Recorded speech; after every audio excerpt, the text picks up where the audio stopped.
Influencing popular culture, politics, and everything in between. The local station takes you ringside as we discuss the crazy world that is professional wrestling. This is Going Ringside with the local station. Hello there, and thank you for joining us today for another episode of Going Ringside. So glad you could be with us. The podcast continues to grow like I do every episode. I ask you wrestling fans, please spread the word in person or online to any other wrestling fan you might know that we're out here. We continue to try to spread the word about the show. Hope we can put some good content out there for you.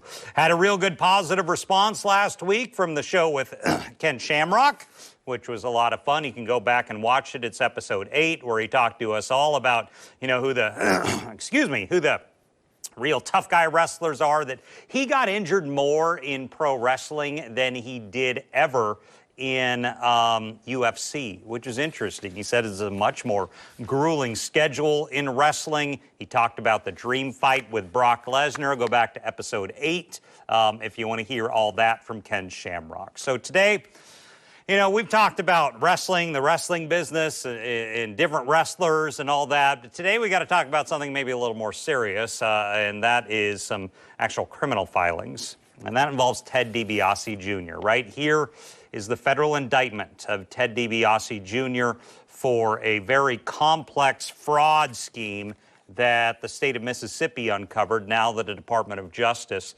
is looking into. This was unsealed this past week. We learned about it, and we learned about the charges against Ted Dibiase Jr. in this very complex welfare scam that's been documented for years. Now we're hearing Ted Jr.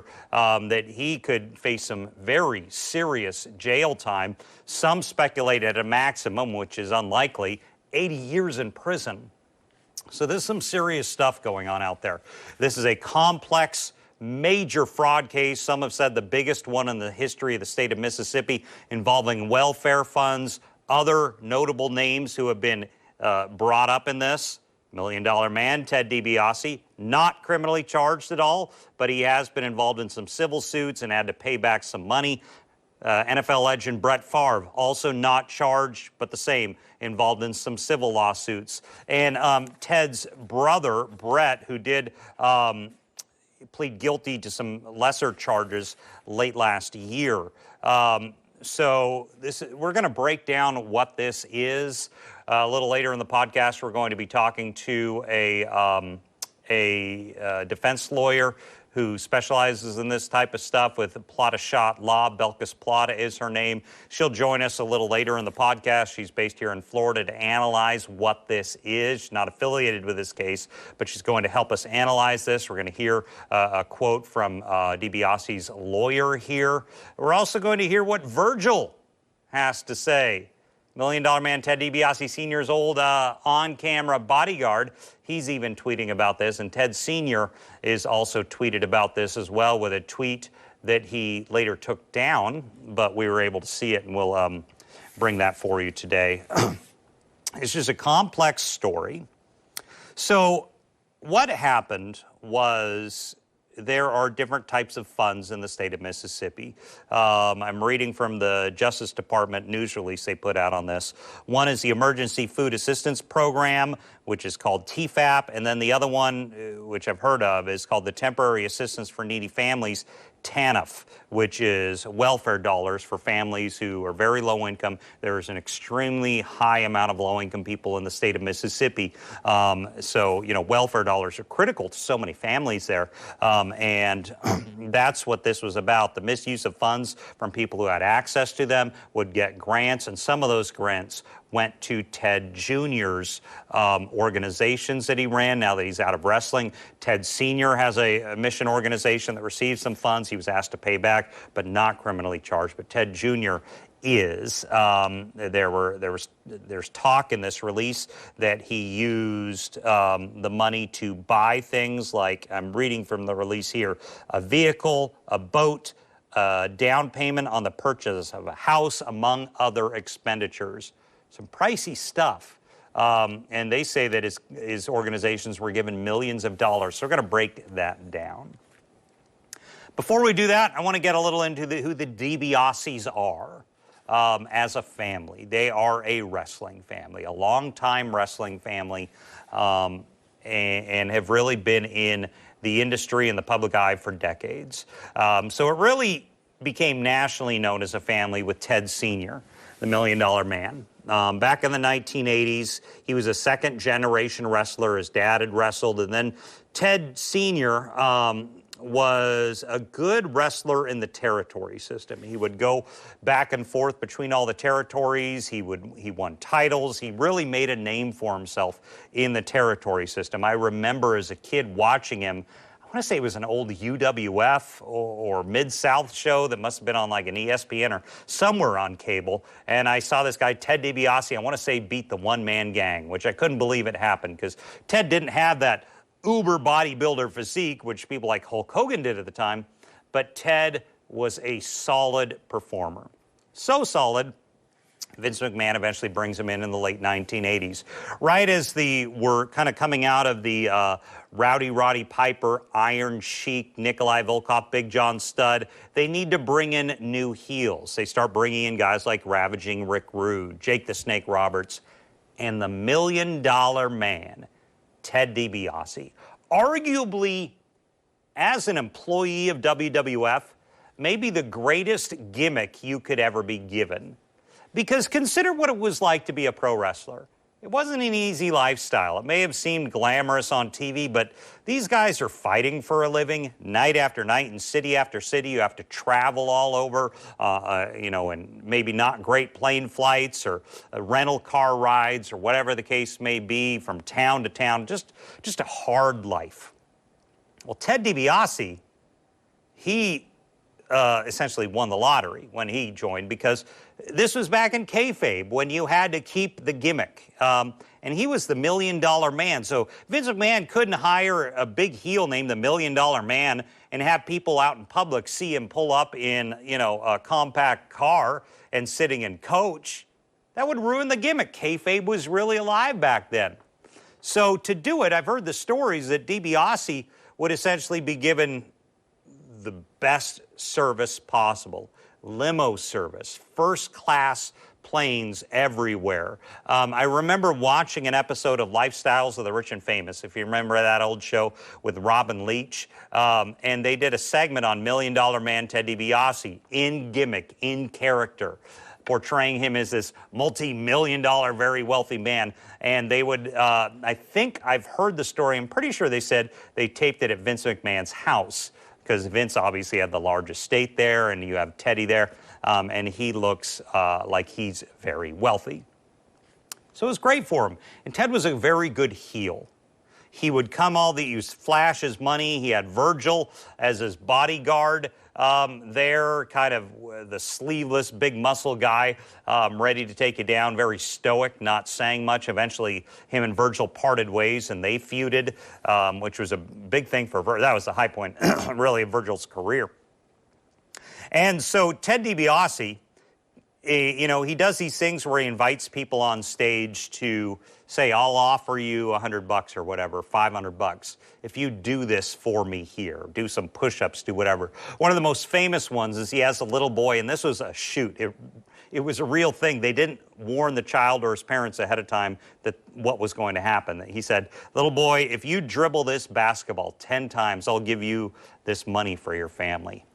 So the little boy starts dribbling it, and at 9 dribbles, Ted kicks the ball. You can look it up. And the boy doesn't get the money. He was an incredible bad guy, just a jerk.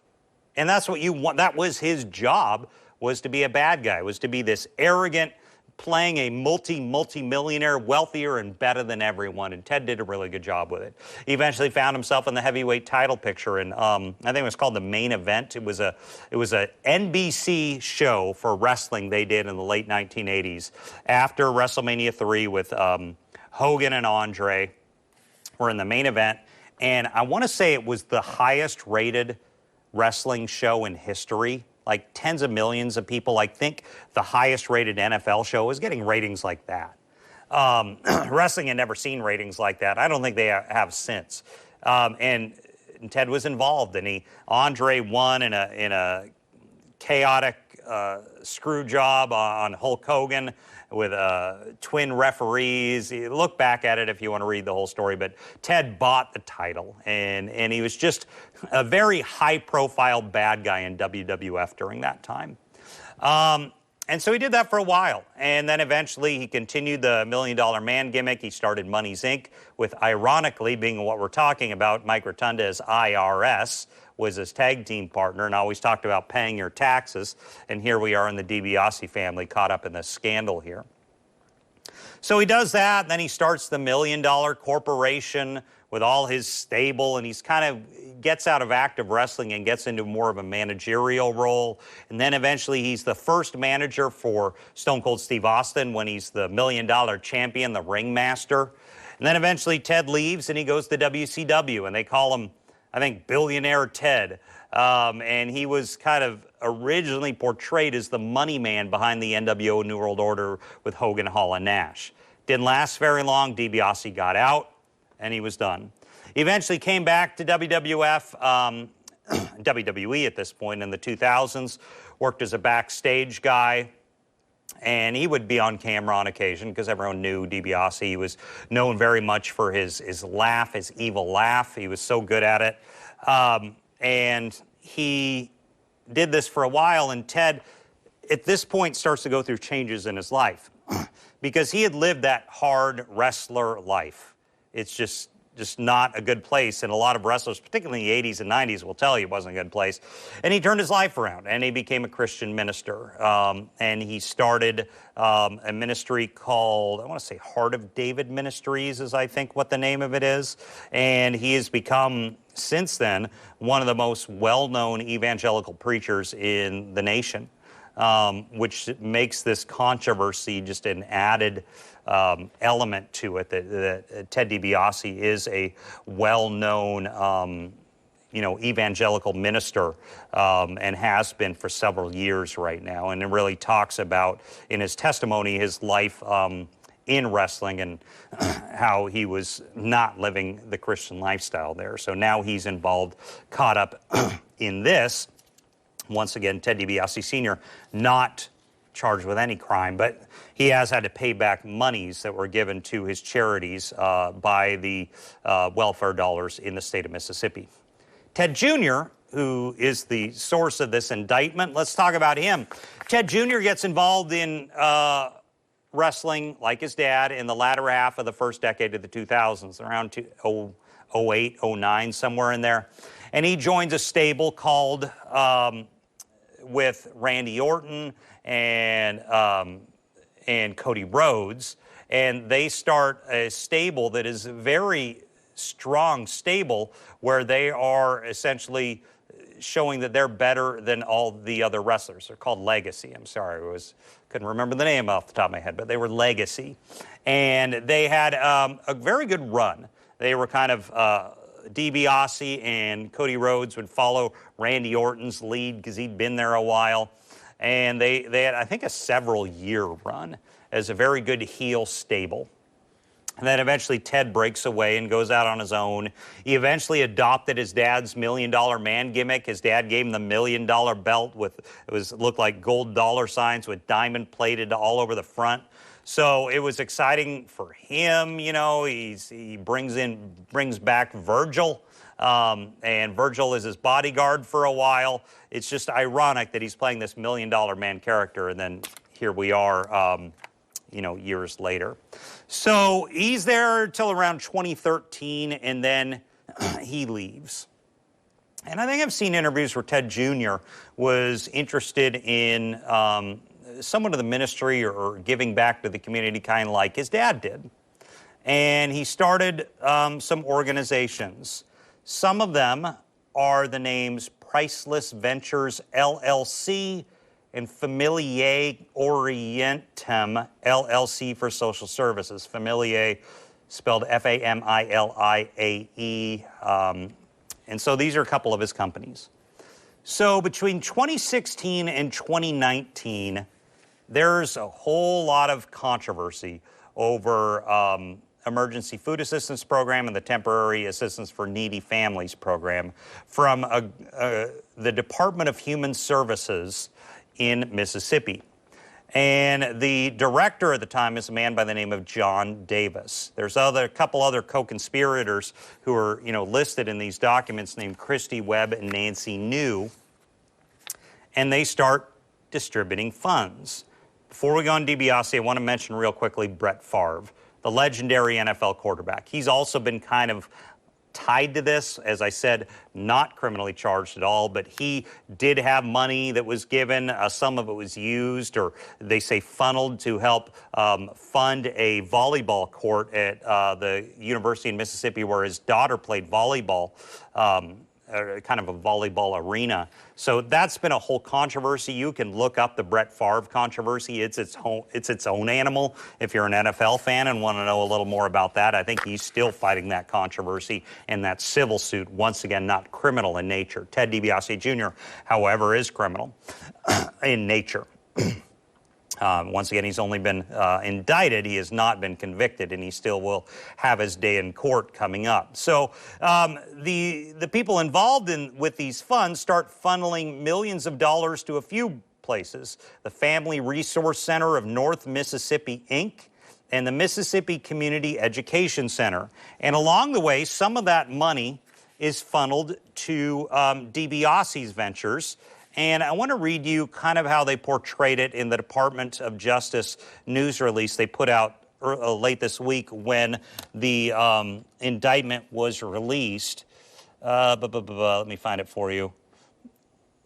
So, Davis, sorry, I'm just trying to find the exact words for you. So, as further alleged in the indictment, under these sham contracts, that's how they call it, sham contracts, the organizations provided millions of dollars in federal funds of these welfare dollars to Dibiase and his companies for social services that Dibiase did not provide and did not intend to provide. Intent will probably play a role in this trial as well. Dibiase allegedly used these funds to buy a vehicle and a boat, and for that down payment on the purchase of a house. So he's charged with a lot of crimes. I want to read them to you. 1 count to commit wire fraud and to commit theft concerning programs receiving federal funds. 6 counts of wire fraud, 2 counts of theft concerning programs receiving federal funds, 4 counts of money laundering. Some not good stuff. And as a result, he needs to have his day in court now. So I want to pull you up. So Dibiase has not said a lot. So he was recently, in the last few days, in the last week or so, on a TV reporter at a local station in Mississippi caught up with Ted Dibiase as he left court. And I have done this many times as a TV reporter for decades. Kind of how it works is you don't get a lot of access to the defendant. They're in court, and you might be able to be in there. You might be able to be in there with a camera and record it. It depends on the state you're in.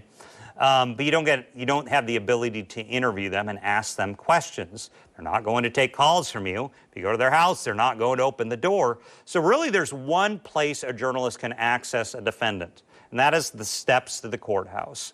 If you look it up, you can find it online. It was one of the local stations in Mississippi. A reporter intercepts Ted Dibiase Jr., and his representative there as they're leaving the courtroom. And the reporter with a microphone is, peppering him with questions as he goes from the courthouse door to his car, which is pretty standard for a lot of people in cases like these when they leave a federal courthouse. And he's peppering him with questions.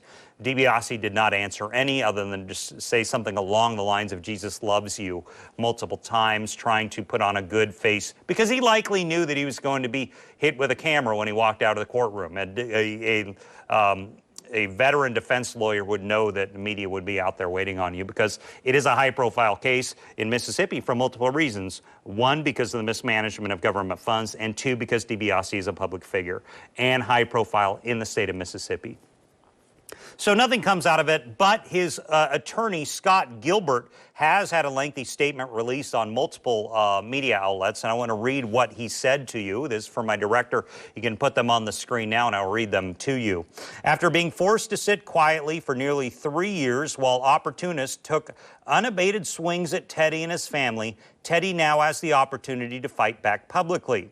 As much as every one of us have the right to decide for ourselves whether our government is effective or prudent in the way it carries out its functions, criminalizing what, in hindsight, may be fairly characterized as poor fiscal management by the executive branch of state government is a dangerous and worrisome precedent. Interesting things the lawyer says there, going after poor fiscal management by the executive branch of the state government is a dangerous and worrisome precedent. So that makes me really think that the lawyer, when this does go to trial, may be going after the state of Mississippi and say, you're mismanaging this money. Can't put this on my client. Also, Ted Dibiase Jr. put this out not long after this came out on Twitter. He tweeted this: I'd like to personally issue an apology for an untimely post that was published through my social media channels earlier today. As you know, I try to share nostalgic memories from my wrestling career as a way for fans to revisit their childhood memories. Since my time is limited due to travel requirements, the posts are approved by me ahead of time and scheduled for a later date. Our family is currently navigating a difficult season, and while we cannot speak to these events publicly, we appreciate your prayers during this time. Please note that I truly appreciate the love and support from the fans. You have been a part of our family for more than 40 years, and for that, I could never thank you enough. So I didn't get a lot of context on what this statement was about. I don't know the social media post he was referencing. I couldn't get the clarification, but I noticed not long after this was put up, it's no longer on his Twitter feed. So I don't know if that was something he decided to put up and take down, or if that was on the advice of counsel, because you need to know that lawyers are heavily involved in how the family is acting publicly at this point and what they want to put out there. But he did put that on Twitter.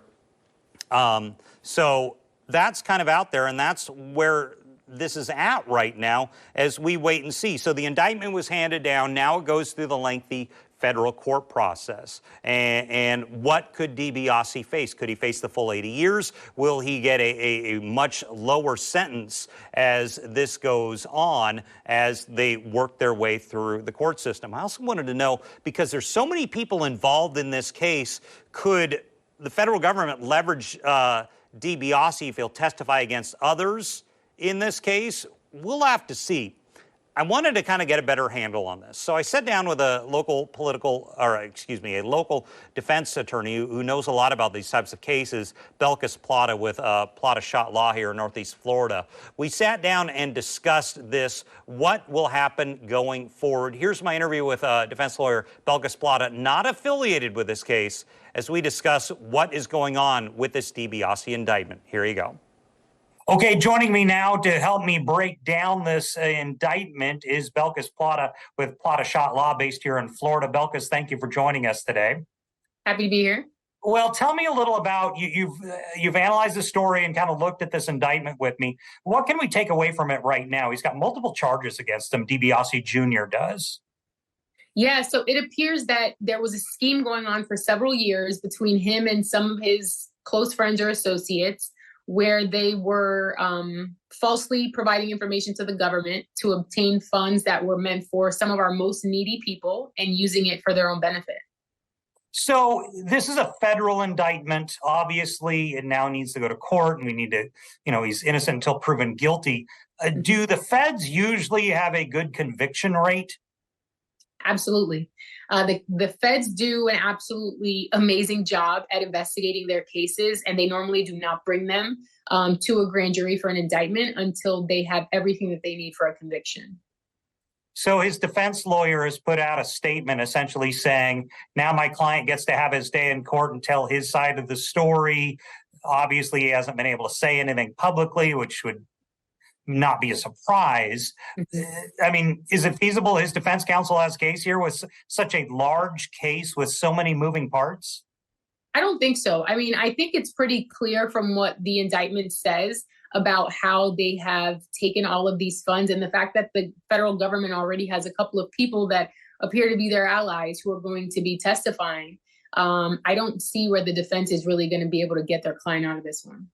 Does this make it difficult for a defense counsel when you have multiple people who are charged? They could testify against each other, they're separately questioned, that type of thing? Absolutely. I think as a defense attorney, you really have to have a conversation with your clients, a coming to Jesus meeting, as we like to call it, and say, look, these are the facts. This is what they have. It's probably in your best interest to come forward sooner than later, to cooperate and try to get the least amount of time. So if they do cooperate, I mean, what's the benefit of that? Can he cut down on his jail time? Does he testify against other people involved here? Absolutely. So yes, getting less time is absolutely one of the greatest components of cooperating, is getting that benefit, using that as a mitigator. Obviously, the judge is going to be sometimes more lenient on those who cooperate, who don't go against the government. They come forward and they say, yes, I did this, and so I think the federal government may be interested, but then there's also those times where they're not interested because their case is so airtight, they don't need your help. And as far as I've heard, one speculation, he could face a maximum 80 years in prison. Is that likely, or is that not necessarily likely in a case like this? I don't see that very likely. I mean, I think the really high number sentences we see are for really serious violent crimes, crimes against children. White collar crimes, not so much. So it's possible you could have a considerably lesser sentence. Is it possible attorneys could argue out of jail time, a suspended sentence, anything like that? Yeah, so it really depends on how much they fight this and if they're cooperating, and whether this government is going to be interested in working with him. But yes, he could look at a reduced sentence, maybe something in the single digits, maybe a suspended sentence, maybe a probationary sentence.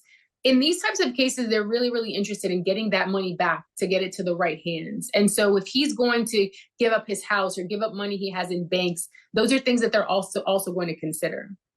His dad has not been criminally charged at all in this, but he has been in a position where he's had to give back monies. Would we likely have seen all the criminal charges that are going to be filed in this case, or could more come?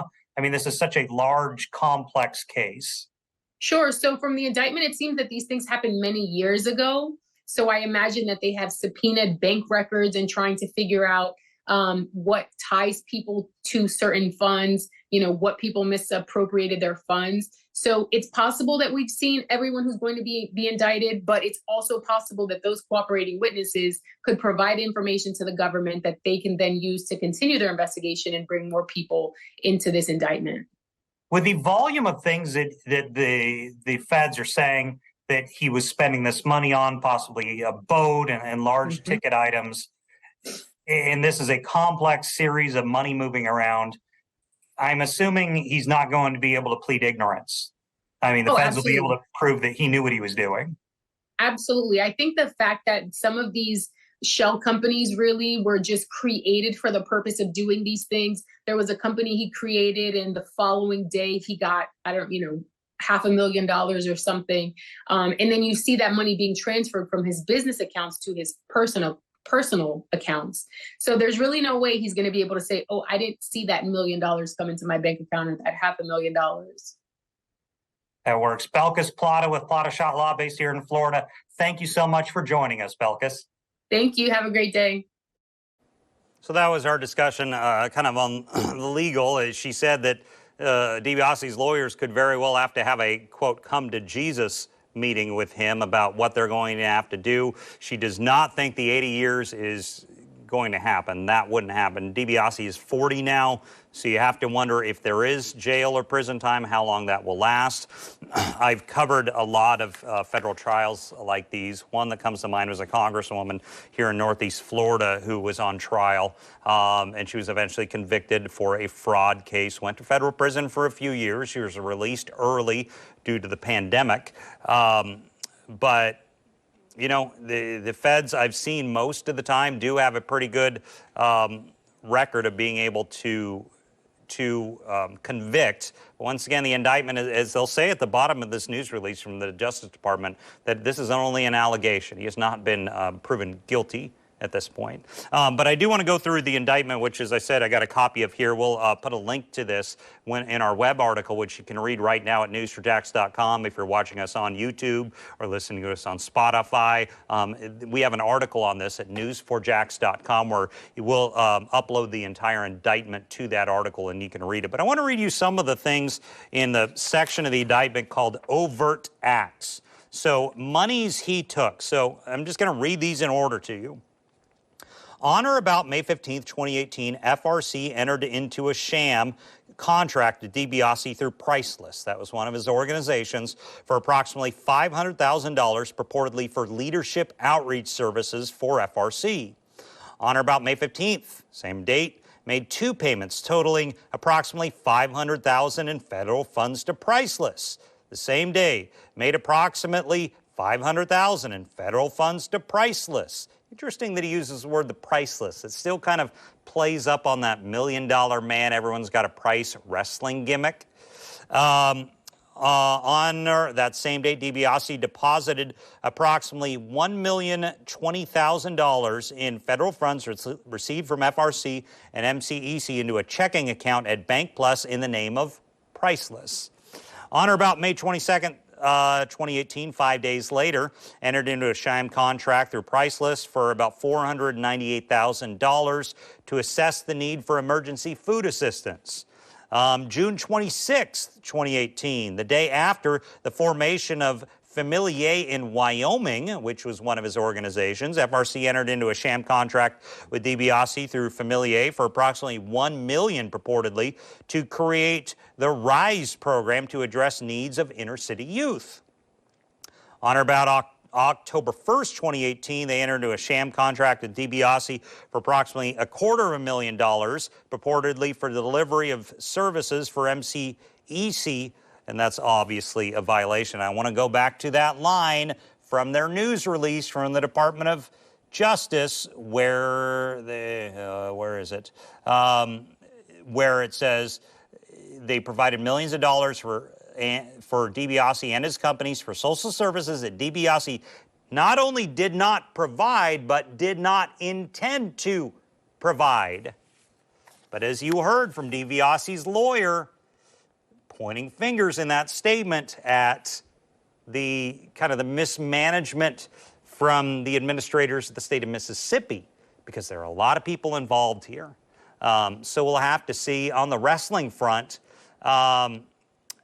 Virgil, Ted Sr.'s old bodyguard on camera. I think I've read that they've parted ways, don't have a great relationship anymore. I don't know the details of that, but I do know that shortly after this news broke, like not long after all, hours later, he tweets on @ThatRealVirgil, or @TheRealVirgil. He tweets a link to the article and says, looks like I'll be getting my belt back. Ha ha ha ha ha, Ted laugh. The belt being the $1 million title, because Ted and Virgil, when they feuded, it was back and forth like who had the $1 million title. So interesting there that the way Virgil is responding to this. A lot of people in the wrestling world are outraged by this, and the Dibiases are going to be vulnerable to criticism because, guilty or not, they're involved in this process and they're overt with their Christian faith, and Ted Sr., of course, being an evangelical preacher. We'll have to see what happens with that. I know Ted was in the process of starting a new podcast, a wrestling podcast. We'll be monitoring to see what happens with that, because likely you don't know what lawyers want you saying publicly. Going out into the public sphere, speaking publicly, even if it's just about wrestling, you know, you've got to be very cautious in what you say out there. So I have seen that Ted Jr. will have another court date coming later this year, and that's usually what happens. Now that the indictment has been handed down, they will start having multiple pretrial agreements. They might negotiate. They may negotiate a settlement before then, or it could go to a full jury trial. It will be a slow, slotting process. It may be something where, you know, the lawyer said that Teddy hasn't really been able to say anything publicly. Well, now they can fight back publicly in court. They can lay out their case, and we will have to watch that in the state of Mississippi. But that is kind of the basics of this story that just kind of came up. We've been hearing about it for years, but when this indictment was handed down last week, it really took on a lot more traction. There's been a lot of national articles about this. Everyone's following it because the Dibiase family is such a well-known name in wrestling, and of course it's tangentially related to the Brett Favre scandal. Brett Favre, a extremely high-profile person. It's a story we will continue to monitor, but that's kind of where things are at right now, as Ted Dibiase fighting for his freedom, fighting to stay out of prison, and the federal government is going after him in just a chaotic mismanagement of welfare funds in one of the poorest states in the union. And that's where it's at. So that's our delve into the indictment of Ted Dibiase Jr. We, of course, will follow this. If something major happens, we will revisit it. But we thank you for joining us today on Going Ringside with the local station. As I said at the top of the podcast, spread the word of the show to friends, family, anyone you know who might like wrestling. If you talk to them in person or if you share it online in wrestling groups, wherever the case may be, we'd love to help get the word out about the show we have going on the world that is pro wrestling. Thanks for joining us today on Going Ringside with the local station. This has been Going Ringside with the local station, brought to you every Wednesday on your favorite podcast player, on News 4 Jax Plus, as well as the News 4 Jax YouTube channel.